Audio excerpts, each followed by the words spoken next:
उसको आप में ना एक दफा टेस्ट जरूर करके देखना।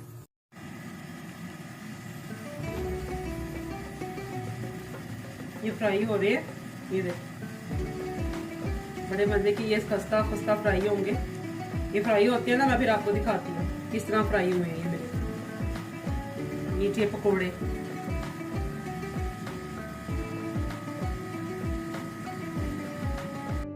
जैसे बन के तैयार हो गए हैं, ये देखिए जिसे मीठे पकोड़े भी कहते हैं, हलवाई की शॉप पे जाएं मीठे पकोड़े भी कहते हैं इसको। और ये देखिए और रेड रेड बने हैं, सुरख सुरख। आप इसे बनाएं खाएं, बहुत मजेदार बनेंगे, मजा आएगा आपको। और रमजान से पहले कुछ दिन पहले इसे बना के रख लें और रमजान के बाद, रमजान में ही रोजा खोलने के बाद इसको खाएं, बहुत मजा आएगा। मीठा खाने को दिल करे हल्का सा तो ये खा सकते हैं आप बहुत मजे से।